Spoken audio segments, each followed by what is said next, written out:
If you thought Britain's broken roads were tough on cars, think again. They've got nothing on the Mudmaster track at Brands Hatch. The ideal car for this kind of terrain has always been the Land Rover Defender. The legendary 4x4 is designed to go places where the road runs out, but now, ironically, the road is about to end for the Defender.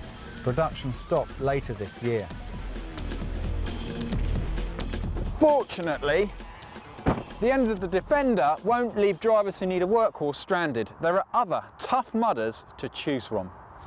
Today, it will be doing battle with two other serious off-roaders. Say hello to the Mitsubishi Shogun and the Toyota Land Cruiser.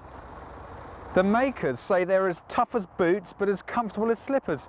But are they really a viable workhorse alternative to the king of the hill? What are the basics that you should be looking for with a 4x4, a serious 4x4?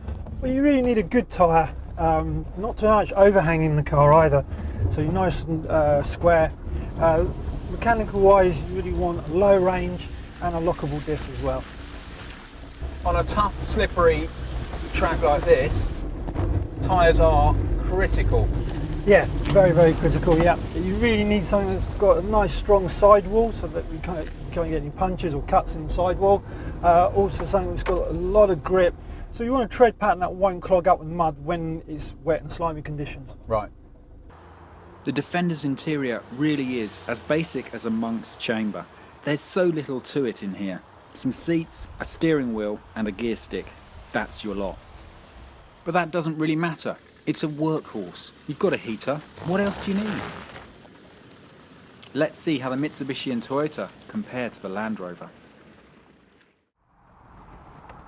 It's seriously plush in here, but then as the top spec Invincible trim, which costs, I should add, over £50,000, it should be, shouldn't it?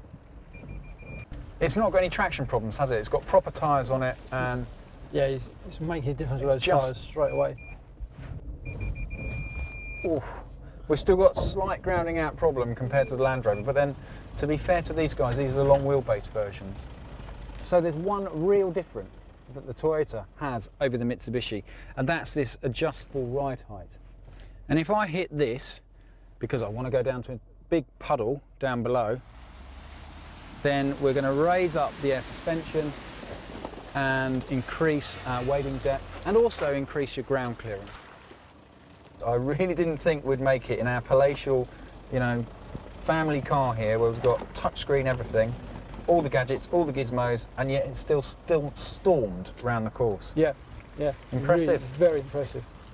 Right, what next? Mitsubishi? Mitsubishi. So Stuart, the great thing about this is I've got an automatic gearbox and I've got an electronic four-wheel drive system, which looks pretty easy to use.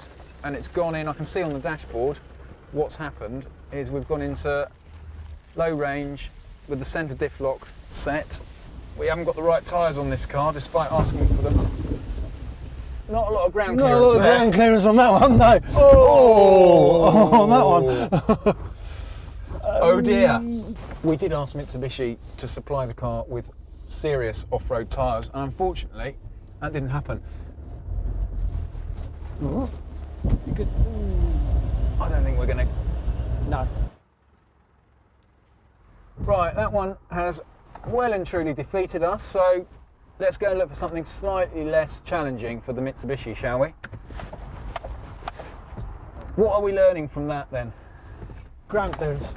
Ground clearance. Ground clearance. Right. Even on these tyres, it was still got up there. It was still happy to go up, but you just didn't have the ground clearance. So to it get bet. up. It's done it again. Right, Stuart, our off-road expert, is taking over. See if he can make any difference. Whoa!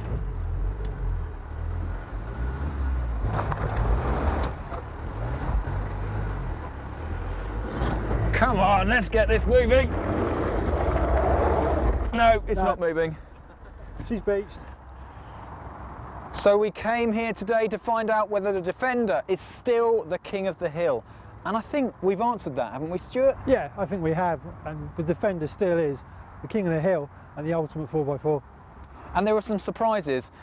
Unfortunately, not the Mitsubishi, which has been defeated by an anthill. definitely the car of the day was the Land Cruiser Invincible, a car that lives up to its name. I think we better give him a push. Yeah, give him a hand, yeah.